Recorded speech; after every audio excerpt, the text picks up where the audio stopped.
Hi, this is your life strategist, Steve Harris, and I'm at the Dream Academy. I'm going to be having a fantastic time today talking about emotional intelligence and customer service and how it relates to your passion and turning it into a product. If you're not here, where on earth were you? Listen, man, you've got to be here. I hope I'm going to talk to you at the end of the session, so why don't we go into the class together? See you soon.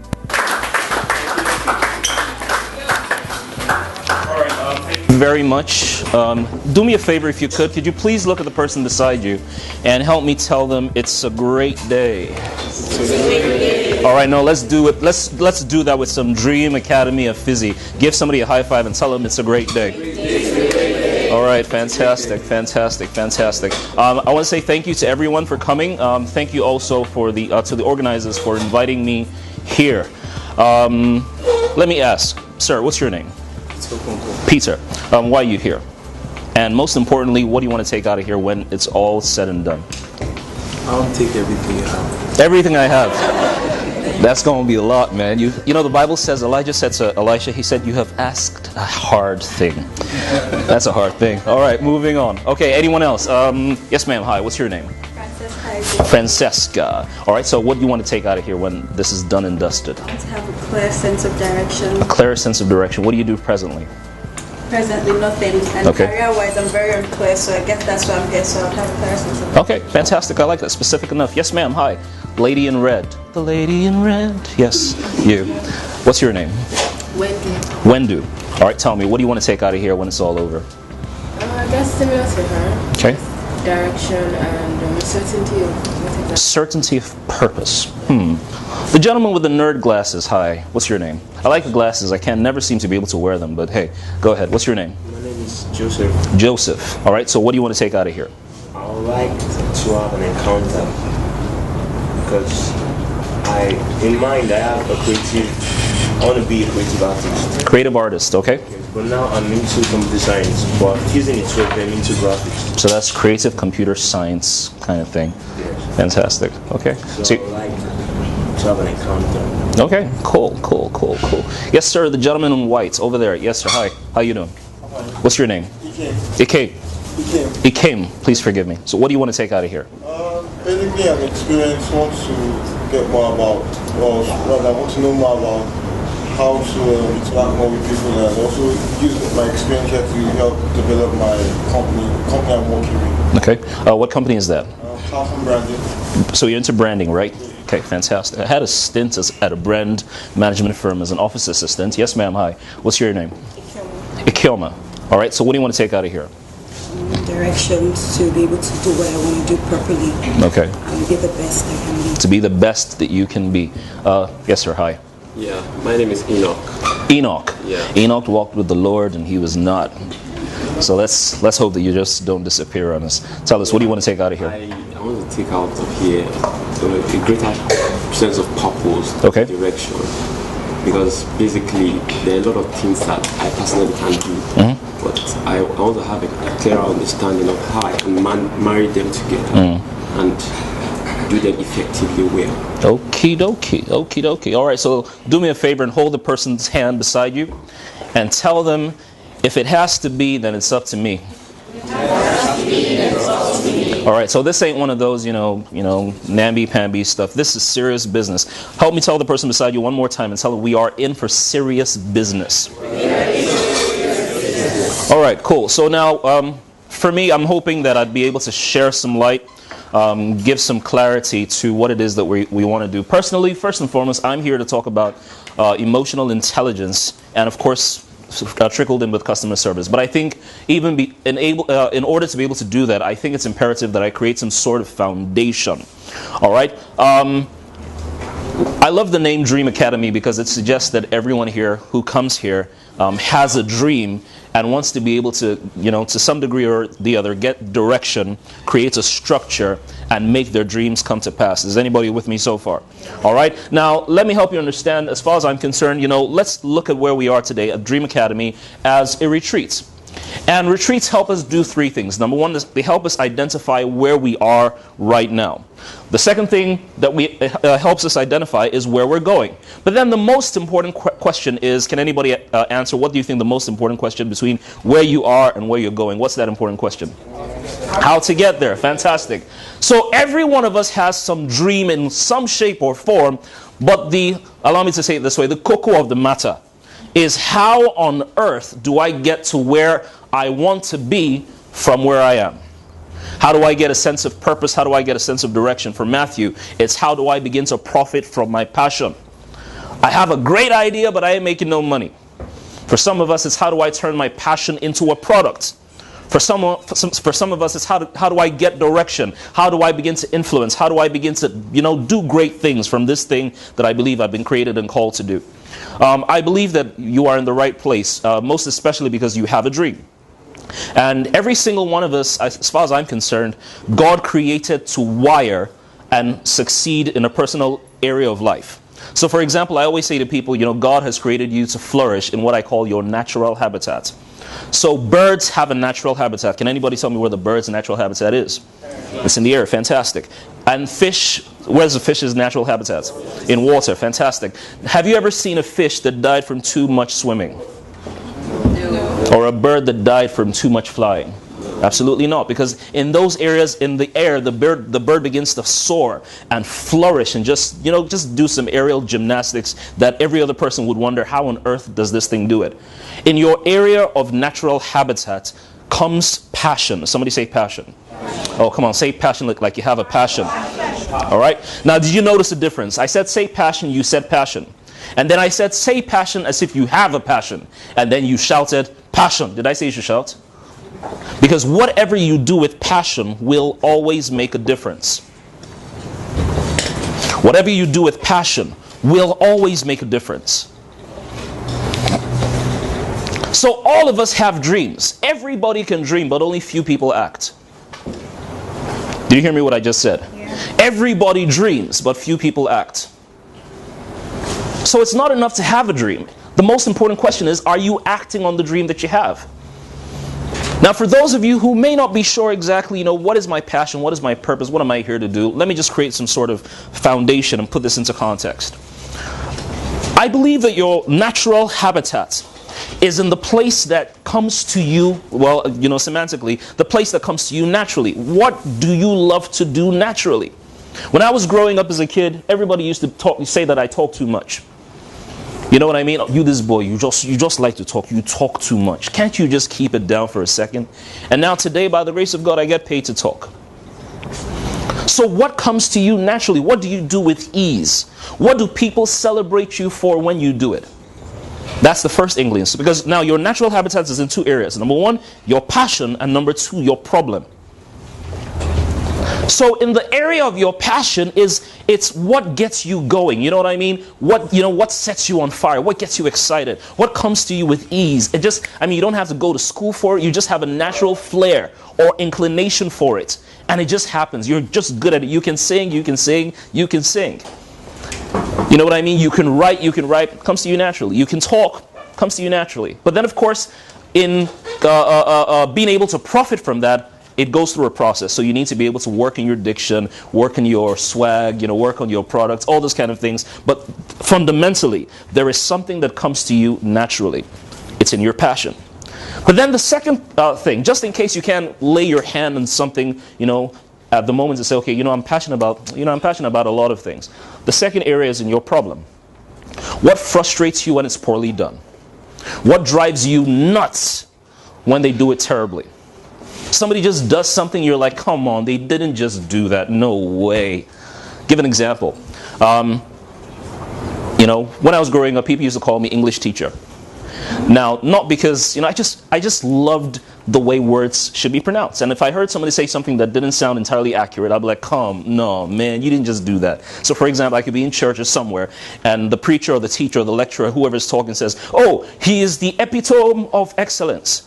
And I'm like, oh, God, no, he didn't say epitome. And my friends are like, it's not, epitome is correct. Epitome is not correct. Like, no, it is not epitome. The word is epitome. They're like, I beg, bros, you don't come. English teacher, I beg you. I'm like, no, but seriously, the word is epitome. And they're like, guy, free. Epitome is epitome. Epitome, your own is just different. You know, and it used to just drive me, bar me, every time people couldn't pronounce words appropriately. But now today, by the grace of God, you know, I get paid to teach even communication. So given this now, let me show you something that doesn't make sense. As far as I'm concerned, when you're in your place of passion, when you're in your natural habitat, it will not make sense to you that people will pay you to do what you do. So for example, can I tell you how stupid I feel when people pay me to do this? Stay with me for a second. Let's see. I'd love to do. Okay, so from you, what's your name, dear? Irene. From Irene to, what's your name, ma'am? Wendu. Okay, Wendu. You guys are cuss. What did I say? Cuss. Cuss. Cuss. Cuss. Cuss. Cuss. Cuss. All right. From Toki to bro Chibu, you guys are stum.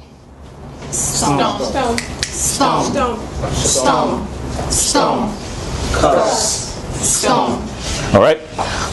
From what's your name, sir? Stanley to what's your name, ma'am? Morenica. From Stanley to Morenica, you guys are myrrh. What did I say? Myrrh. What did I say? Myrrh. Myrrh. Myrrh. Myrrh. Myrrh. Myrrh. Okay. So check this out. Cuss. Cuss. Cuss. Cuss. Cuss. Cuss. Cuss. Cuss. Cuss. Stomp. Stomp. Stomp. Stomp. Stomp. Stomp. Myrrh. Myrrh. Myrrh. Myrrh. Cuss. Cuss. Cuss. Cuss. Cuss. Cuss. Stomp. Cuss. Stomp. Cuss. Stomp. Cuss. Stomp. Myrrh. Cuss. Stomp. Myrrh. Cuss. Stomp. Myrrh. Imagine getting paid $500,000 to do that. You know what I mean? Makes no sense. And I'm having the time of my life. I'm making grown adults do stuff like this. You know what I mean? But that's what it is. It was a problem that used to frustrate me. And today, I've been able to channel it because I recognize that individuals and organizations have these problems and then they pay for it. For a whole day. So today my wife has changed my name from English teacher to ATM. You know what I mean? Because she says, oh, there is literally almost nothing that we want to do with money that by the grace of God you're not now able to do. And it's from what the Bible calls the foolishness of speaking, because I recognize that this is my passion. And then I work on it to be so that I can become the best in the world at what I do. All right? So it's in your passion or it's in your problem. But then that's not enough, because like I said, everybody dreams, but fewer people take action. And so, unfortunately, many people are tied up with excuses and inactions. As far as I'm concerned, excuses are good reasons for bad results. That's my definition of an excuse. It's a good reason for a bad result. You know what I mean? So for example, have you ever been in a situation like me, and it's happened to me several times, like you, if you've heard, I'm a 2-time college dropout. Not a 1-time, 2-time. It's my Academy Award, it's my own personal Grammy. I wear it with pride. 2-time college dropout. So for example, has it ever happened to you where you flunked a course and then you told your parents, oh, you know, they gave me an F. You know what I mean? When you fail, you say, they gave me. When you succeeded, you say what? I got an A. Exactly the same way. So a lot of us have great ideas, great action, great plans, great visions of grandeur. But if you refuse to act, nothing's going to happen. And if you don't act, or if you don't act accordingly, because sometimes you can act and miss road. Does anybody understand what I'm saying? You can act and just go down the wrong road. And you just, if you don't have proper guidance, things could go wrong. If you don't act accordingly, before you know it, time or your failures or excuses will begin to extinguish your passion. So when people are talking about, oh, you can do this, or you can go ahead and you can succeed, you can do all the things you want, you're like, yeah, whatever, I've been there, done that, bought the t-shirt, I've heard that before. Tell the person beside you, you've got to act now. It's time to get moving. But then this is the most important thing, because you are where you are by a series of actions or a series of inactions. So the most critical question I need you to answer is, what must you stop doing now? Or let me put it like this: what must I stop doing now? Because you know what you want to start doing, of course. You want to be able to get on the fast track. You want to be able to succeed. You want to be able to do this, that, and the other. Fantastic. But what must you stop doing? Because there are certain things that have limited your success, either through your actions or through your inaction. So the question is, think about it for a second. What are some of the things you need to stop doing that will give you the greatest return on your investment? So for example, can I give you some practical examples in my life? First, one of the things I had to stop doing was I had to stop listening to certain people to tell me that it couldn't be done. That was one of the first things I did. Because some people just said, I beg, guy, forget that. You know fits, can't happen. You don't have what it takes. So there were voices, and they meant well, no doubt about it. I'm sure they meant well. They had my best intentions, interests at heart. But they just told me it couldn't be done.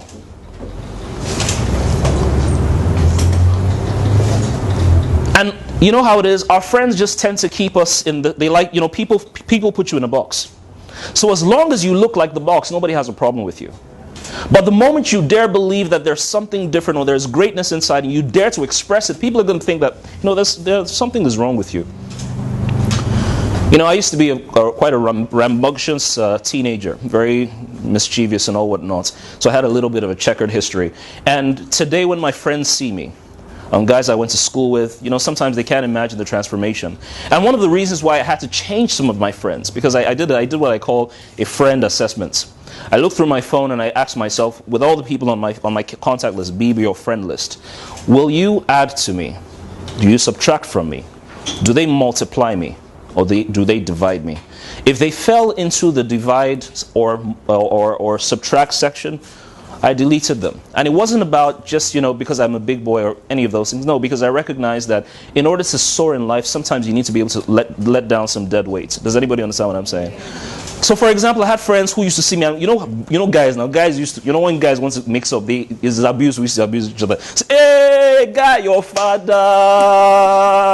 How far now? Oh, there. How you doing now? Hey, Mumu, your father. And we're hanging out. Now just imagine this. All right, the scenario. Imagine after we've had a fantastic time at Dream Academy. You say, Steve Harris, that guy, fantastic, he rocks. As I'm walking out, one guy just says, hey, oh, there. What's going on?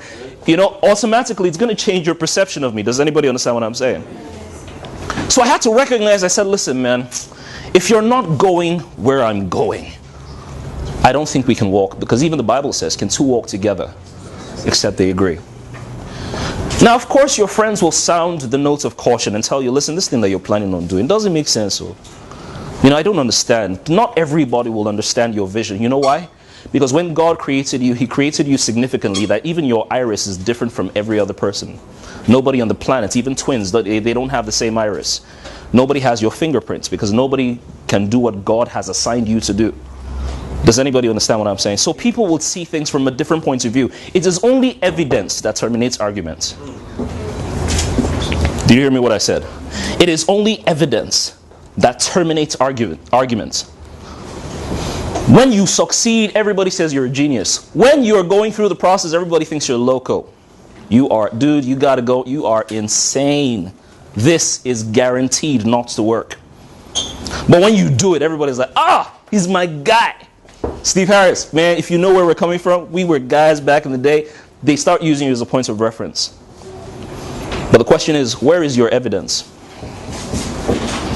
How bad do you want it? I can tell how bad you want something by, number one, what you are willing to do. Legally, preferably, to get it. Let me put that in context, legally. All right. Number two, what you are willing to give up to get it.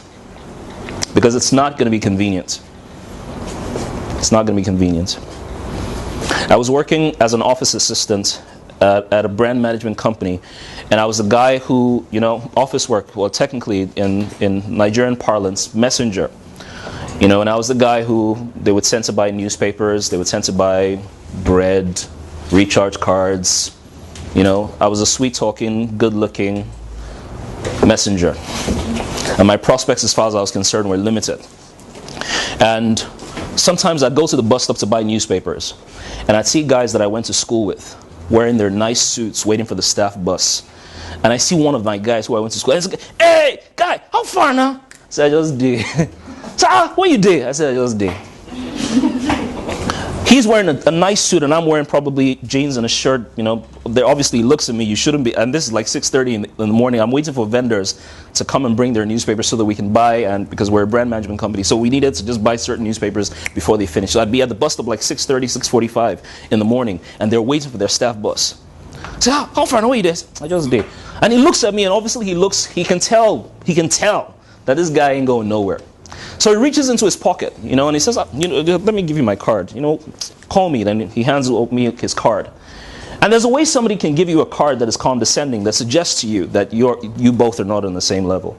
And he looks at me and he says, call me. I beg, when you know what, text out flash, man, we'll call you back. And I say, Chai! Let me be this. As in, let me be this. God as well. You know what I mean? But one day when I went to church, I bumped into a man called, Fela Dorito had come to speak at Grace Assembly.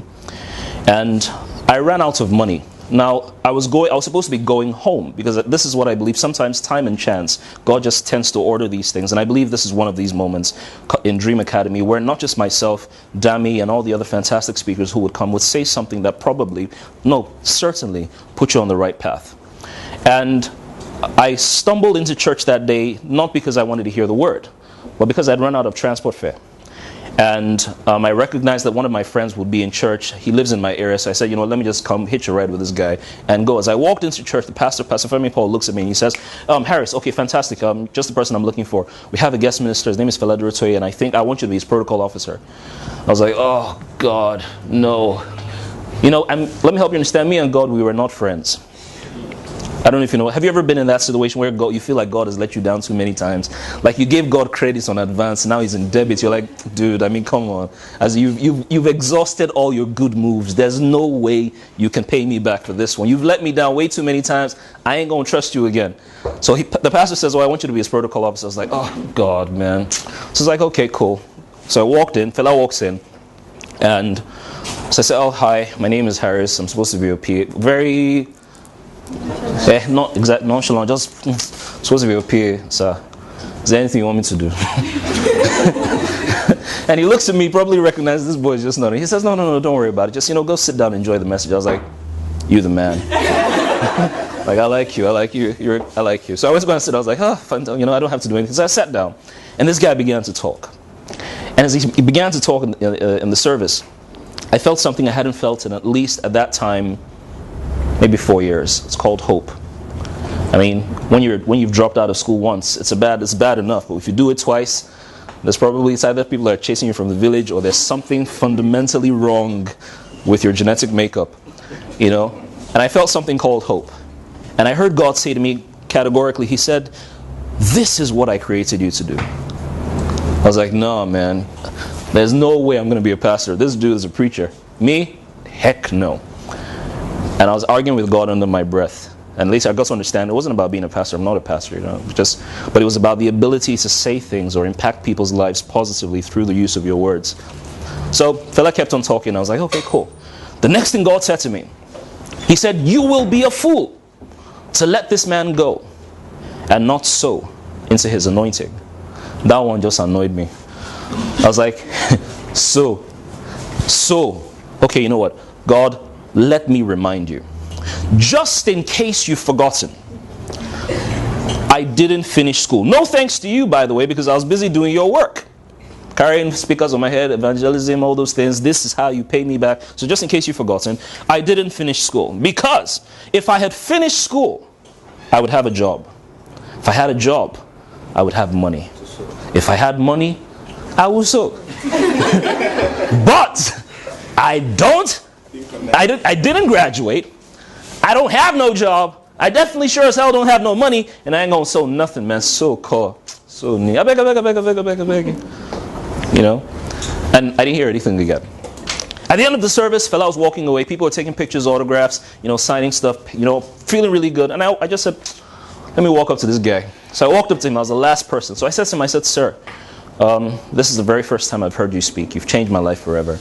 I don't have anything of significance to give you. All I have, I wish I had money to sew, but I don't. But all I have is my wristwatch.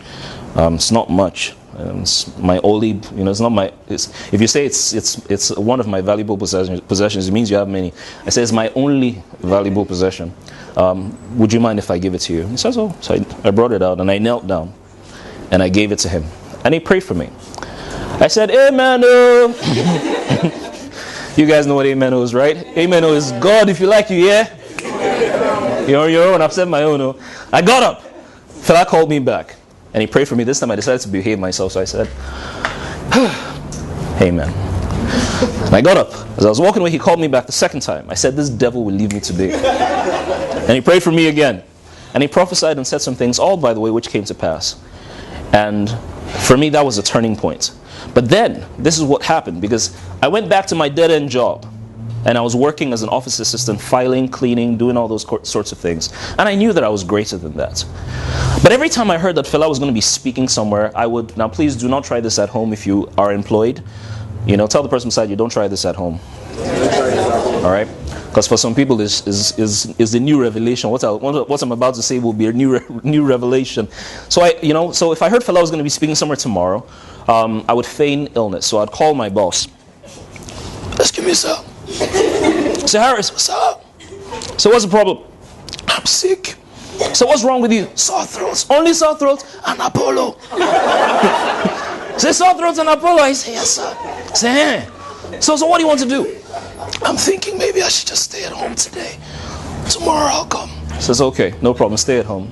You're getting the revelation, aren't you? She's like, oh, I should try that one. I should try this one. This is good, And I'd go and listen to fella, then come back to work the next day. Now, the next day, I've already said I have sore throat and Apollo. Sore throat can easily, miraculously disappear, but Apollo usually leaves traces. So, you got to have some level of evidence. So as I'm walking into the office, as I get to the door, I stop somewhere, put my fingers in my eyes are red, dripping with water and pain. I'm in pain as I'm walking, and everybody's like, oh, dude, you have Apollo. Go home. I'm like, thank you, I'm going.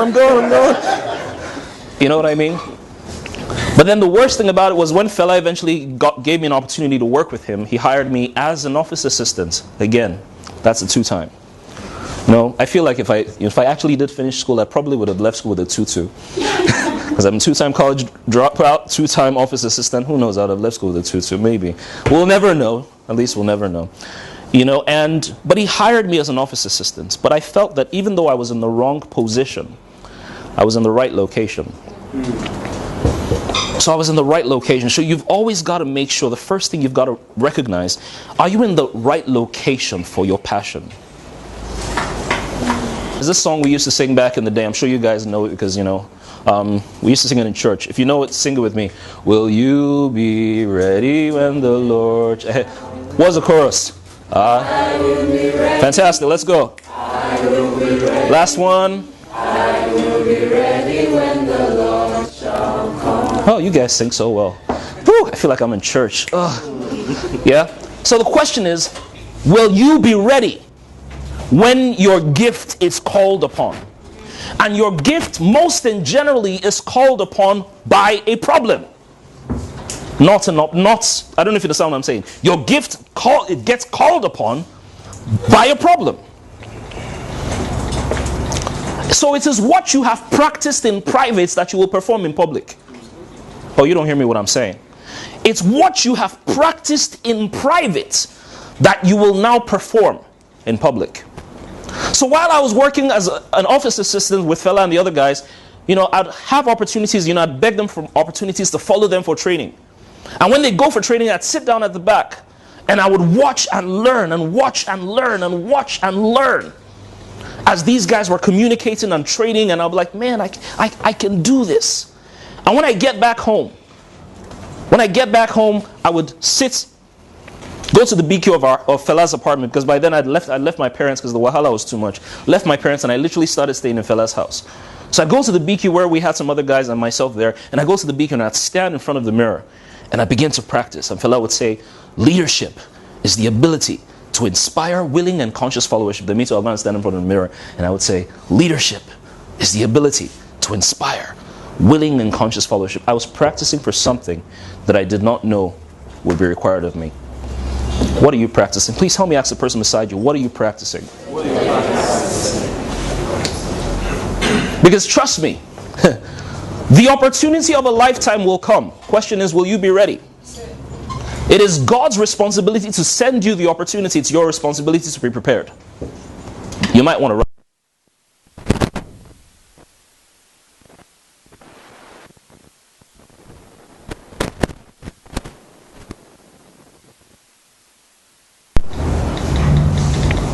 So how prepared are you?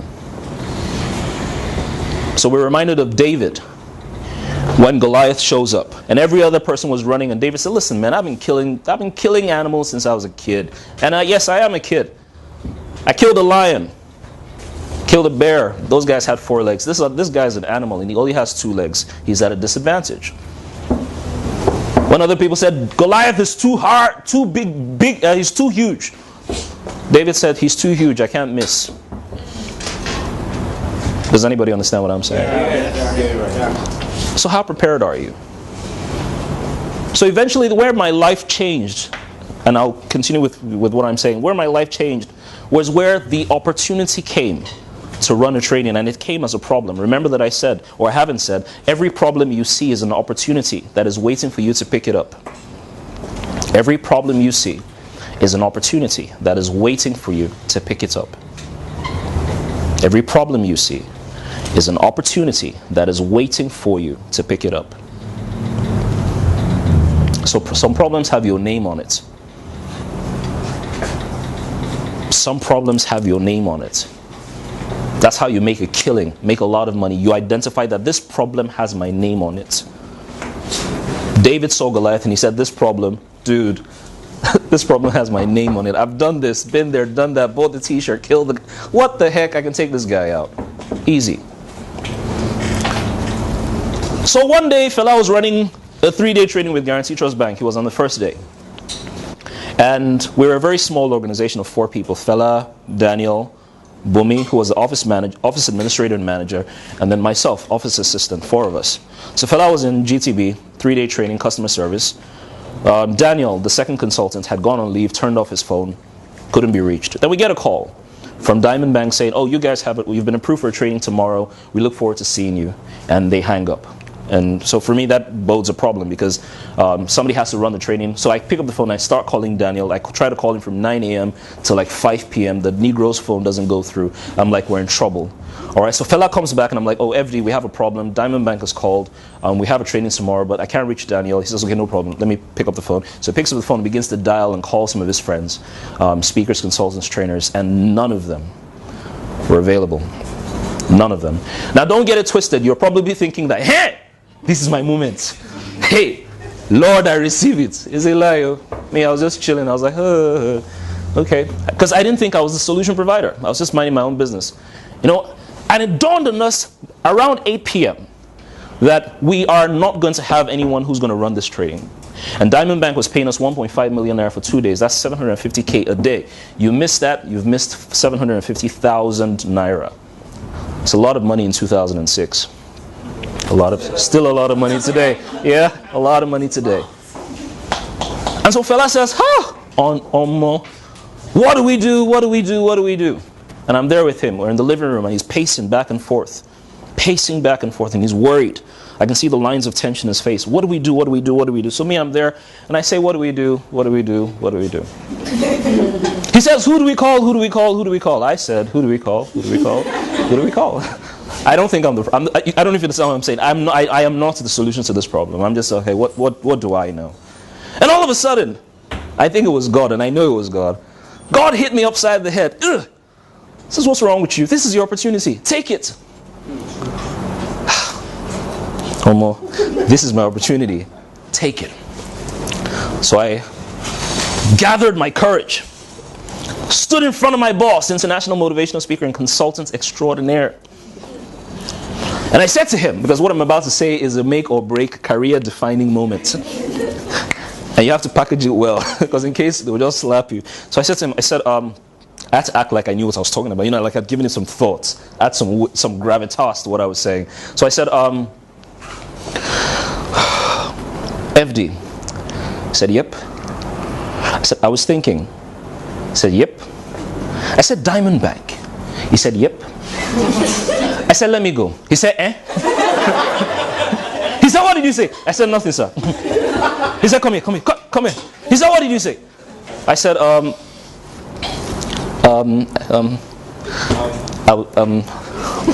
I was thinking, Diamond Bank. He said,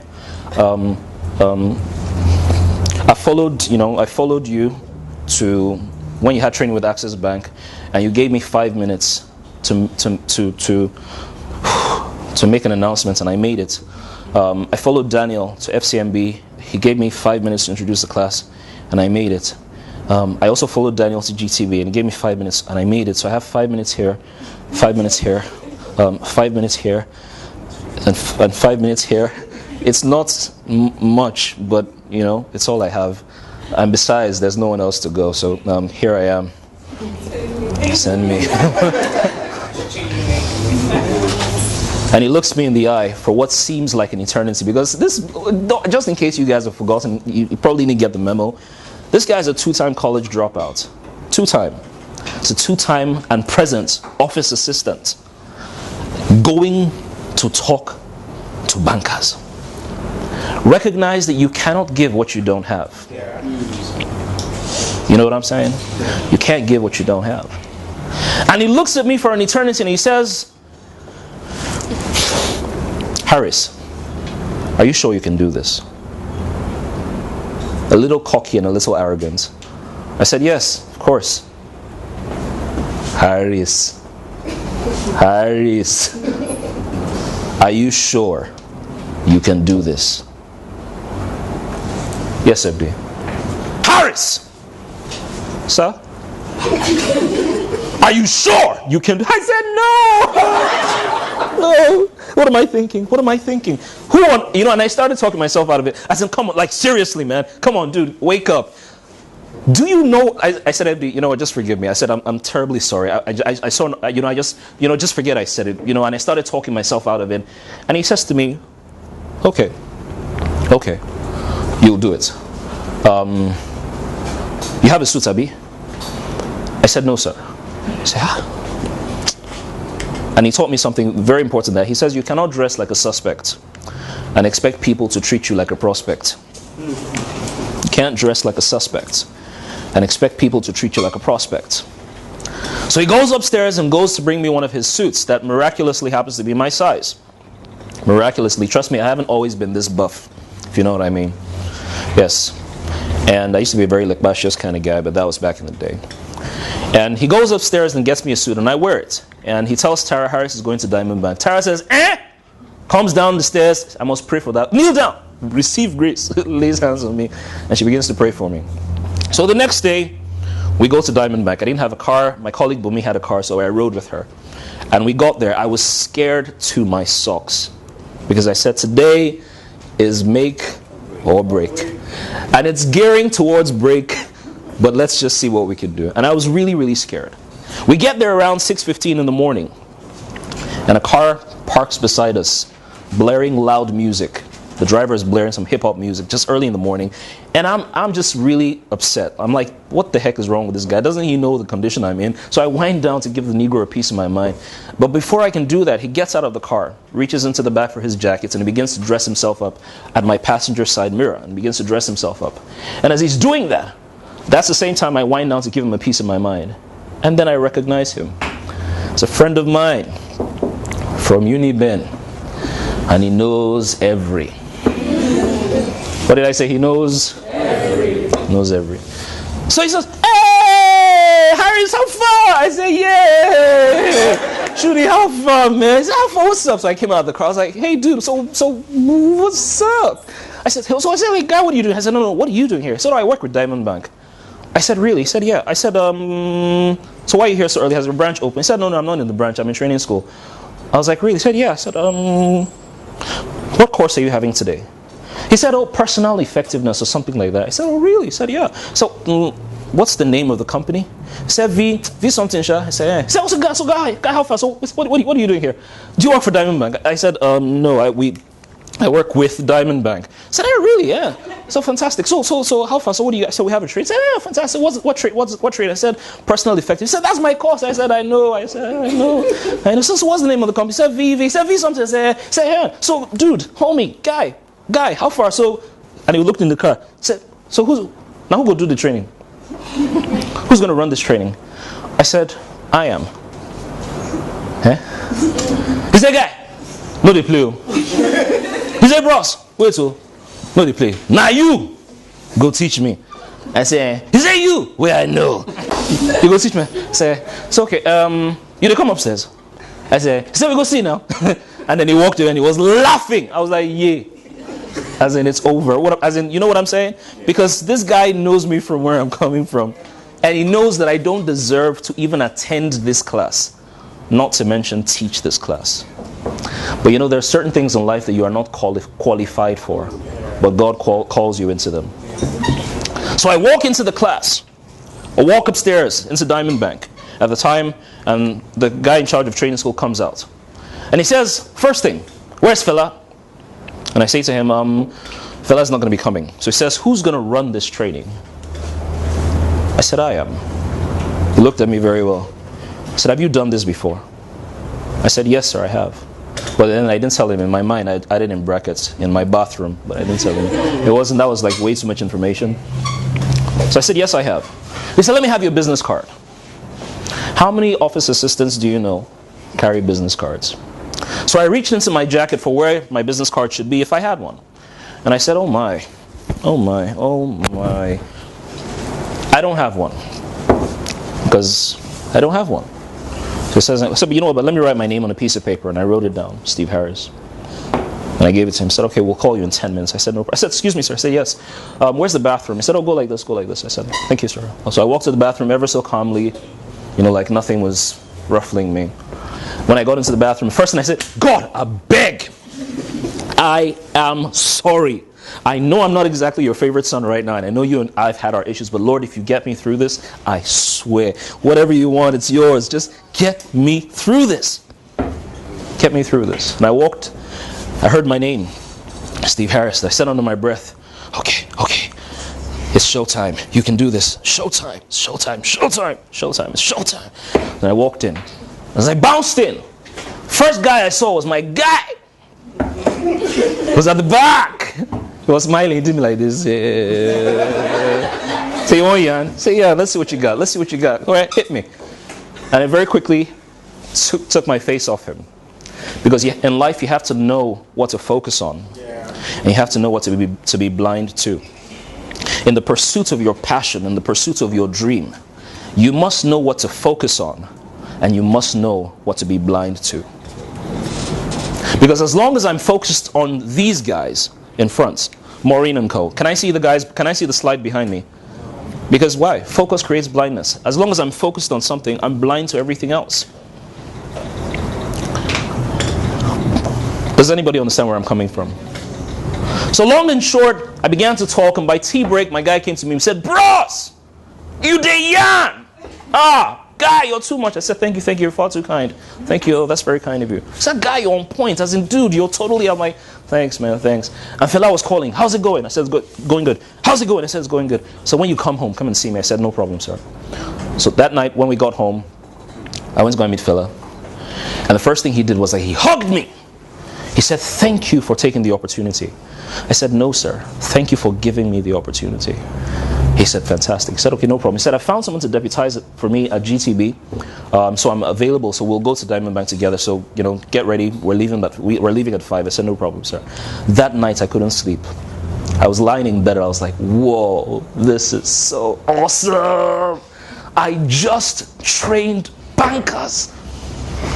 I didn't yarn dust. They clapped for me. Remember? Because she was there. She was there. Didn't yarn dust. The next day, Fela and I went to Diamond Bank. Everybody was so excited to see him. I just wanted to go and chill in one corner. I just sat down to learn from the master. And Fela started talking and talking and talking. And about 28 minutes into his presentation, he said, oh man, I'm so sorry. By the way, how was Steve Harris yesterday? And the class said, wow, fantastic, incredible, standing ovation. That was the last day I was an office assistant. Praise the Lord. You know what I mean? Yeah, so it's a testimony. You know, and one of the things that that's taught me, and it's my guiding philosophy today, it says, it's not what you don't have that limits you. It's what you have, but you don't know how to use. It's not what you don't have that limits you. It's what you have, but you don't know how to use. It's not what you don't have that limits you. It's what you have, but you don't know how to use. So every morning I thank God that I dropped out of school, or I got kicked out of school, any which way. I think it's the best thing that's ever happened to me. You know what I mean? You know why? Because it caused me to look inwards about what you're doing. And then start doing it. Now, I'm not just saying jump out into the ether and just say, you know, when God told me to leave Fela and start my own thing, my wife said, you know, jump, God will catch you. I said, yes, God will catch me, but I don't mind carrying a parachute as I'm going down. You know what I mean? Just in case, I can yank the cord and I can fly up. That's what I told her. I said, listen, forget, yes, he will catch, I know he will catch me. He will not let your foot dash against the stone. I know, but you know, just in case, we might as well just carry a parachute. So how informed are you about what you want to do? Are we together so far? So these are some of the thoughts that I just need you to, you know, reassess and think about. What are the consequences? This is another question. What are the consequences of not doing this thing that you want to do? Because if it's a nice to do, it'll never get done. What are the consequences of not this passion you want to pursue as a singer, entertainer, speaker, writer, business person, whatever it is? What are the consequences of not doing it? So if you don't do it, no skin off your nose, Odeshi, nothing to happen. It's all good. And it won't happen. But can you say that if I don't do this thing, far be it from me. If you're cold, please. Alright, don't freeze. If you turn into an icicle in the next 30 minutes, I'm handing you my jacket. Alright? So I said, you know, poverty has evolved. And I started writing the book on financial intelligence to answer the question why young people or upwardly mobile bankers, engineers, lawyers, oil and gas folk are broke. And while I was doing that, I got stuck. Chapter 4, I just got stuck. I couldn't move an inch beyond that.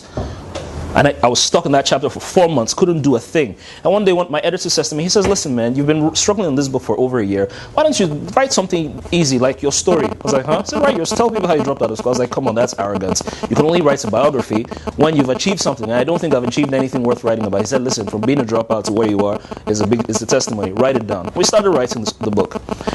And then I started vacillating, as many of us do, procrastinating and second guessing. You know what I mean? So for example, you have this great idea. So you're starting with passion, it's like a marathon. You're running with energy at the beginning. By the time you're towards the you start slowing down. Before you know, you start walking. And before you know, you're like, the minimum I should make is 1.5 million naira. So that's easy math. 1.5. Consulting, maybe 13 or something. I can't really remember. It was a huge figure.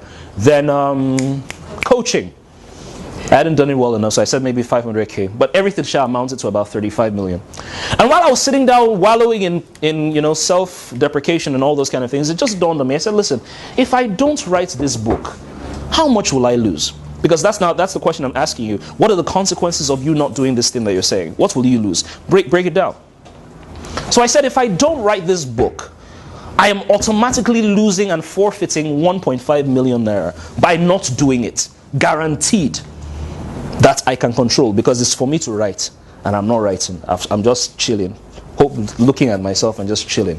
So automatically I've lost 1.5 million, no shaking. And I started thinking about all these things. So when I saw the figure, 1.5 million naira for books, I said I can do this. And I started writing. It took me about 3 to 4 months of writing. And then I said to myself, which is because you said you want to write, Abi, this is something very interesting you need to know. For any aspiring writer or writer in the house, this might be good for you. I said to myself that the average Nigerian, when they see books, it is a very subjective, and it's everywhere, it's a very subjective decision. When they see a book, the first thing that catches their attention is the cover. The second thing is the title. Then the third thing, they'll now flip through and then they'll look at the price. Hello? First thing, cover. Second thing, title. The third thing, content. Last thing, price. So I said to myself, how do I control how they feel about the book I'm going to write? I wish, can I get a copy of my book? It's somewhere. Just help me with that. Thanks, man. All right, I'll show you when the book comes. So I said to myself, how do I control the way the customer feels? Because there's a difference. You know, you can write a fantastic book and you know it's fantastic, but nobody will buy it. Hello? Fantastic book. It is a blessing, no doubt. But God looks at the heart. Man looks at the outward appearance. So Okechukwu Ofili has several fantastic books. How laziness saved my life. The other one is How stupidity saved my life. And he's built a brand with it. And he's doing phenomenally well. Are we together?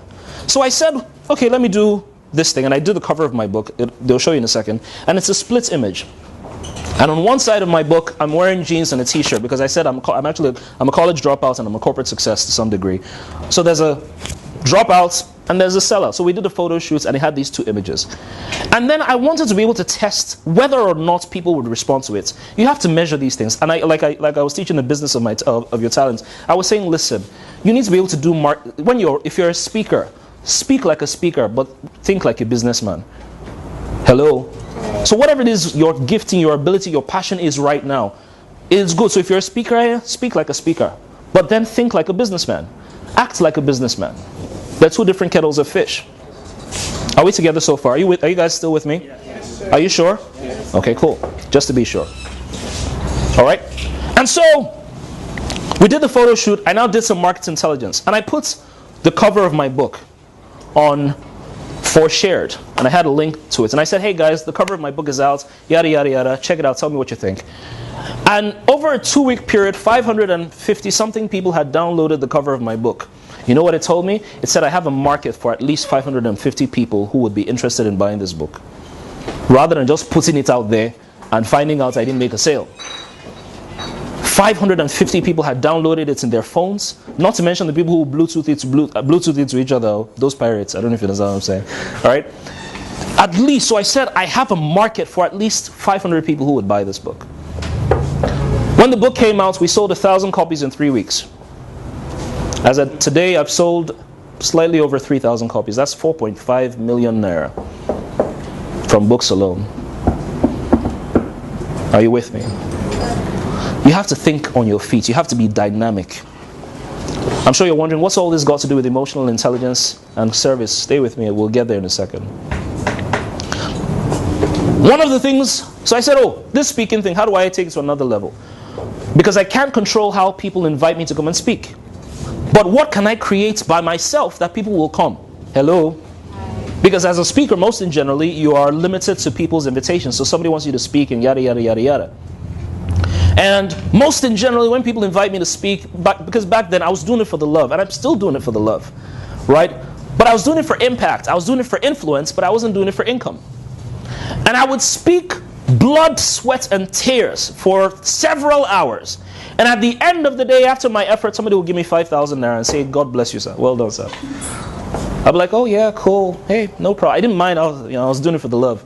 5,000 bucks. And it began to happen too many times.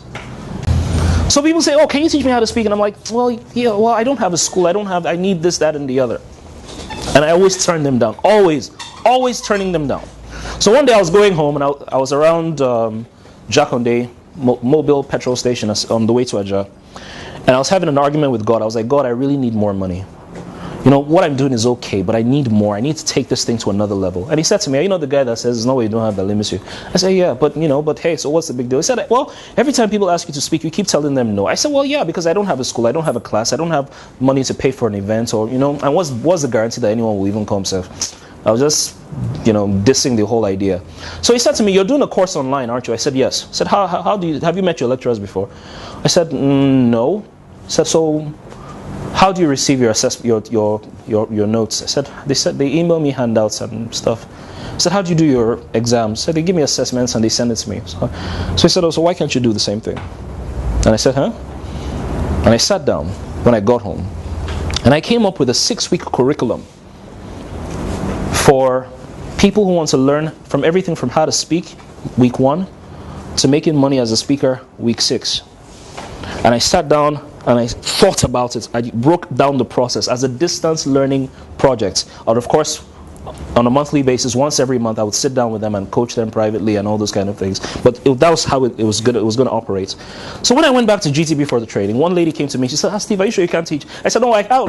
She said, I can teach you guys how to speak. So fantastic. The lady now says to me, oh, great. Because I was saying to myself that when I'm going to the UK on holiday, I would go to one finishing school. I said, oh, really? Yeah. So how much are they charging? I said, about £2,000 or something like that.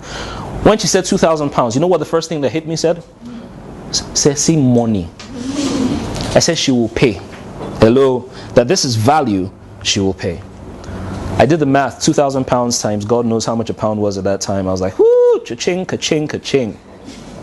So she said, so how does your thing work? And I started by selling the benefits. They didn't say I have a silver tongue for nothing. I started selling the benefits and began to talk about this, that, and the other, and about how it works. And I sold it. And by the time she was like, Steve, man, fantastic, I love this. So how much is it? I did the math again and said the first figure that came to my head, 250,000 naira for 6 weeks. She said, Steve. Can I pay 200? I said, Meanwhile, I was jumping in, so I was like, yeah. I said, because it's you, it's okay, 200K, no problem. And I taught her how to speak in 6 weeks, and I made 200,000 naira. And I did it 5 times. 5 times. How much is that? 1 million naira. Created a process, creates a demand. And the rest, they say, is history. But you gave value, very important. Yes, I gave significant value. And you know one of the better things about it? Because, for example, many of the people who want to speak are looking for platforms. And I have lots of platforms that I don't want to go and speak. Hello? So people say, Steve Harris, can you come and speak? I'm like, oh man, I don't want to go. My calendar is booked. But this person wants to speak. So I say, okay, it's part of your assessments. Abi? So I send you to where you go. It is a breakthrough for you. It is a relief for me. And it works. So it's part of your assessment. I'm like, listen, it's part of your assessment. Go and do this thing. And the guy is happy that, I went to Unilag and I spoke to 1,000 people. Steve, I threw down. I was like, yeah, good. You go, man. Enjoy. I'm like, whew, I don't have to go. And the guy gets whatever honorarium they would have given me, they would have given it to him. And he says, Steve, can you imagine? They gave me 50K. And I bring. You know, but the guy is happy. And I'm happy. So just for the record, if you want to learn how to do this thing, you know how we do. Is anybody understanding what I'm saying so far? So emotional intelligence is about how to think outside the box. Hi, this is Steve Harris. We had a fantastic time at Dream Academy today. You missed a lot. Listen, if you weren't here, where on earth were you? All right, enough said. Let's just talk about some of the things we talked about today. We talked about turning your vision into action. We had role plays where we took the participants and we asked them certain questions so that they could clarify on their goals, because some people recognized that they didn't really have a dream, but they had wishes. And we took action steps to make these things happen. So listen, if you weren't at Dream Academy this year, don't worry. You have a lot to regret, but hey, don't worry about it. There's always next year. This is what you do. Go to dreamacademyonline.com and register for the 2013 session. I'm going to say that again. Go to www.dreamacademyonline.com and register for the 2013 session. But now, if you weren't here today and you don't want to wait till 2013, what do? Very simple. Order for the CDs, order for the DVDs, order for whatever you can get. Call them, beg them. Do whatever you can. You need to get the sessions. Incredible speakers, myself of course as well. You don't want to miss out on anything. So once again, register for the 2013 session, www.dreamacademyonline.com. And who knows, maybe I'll see you next year. God bless you.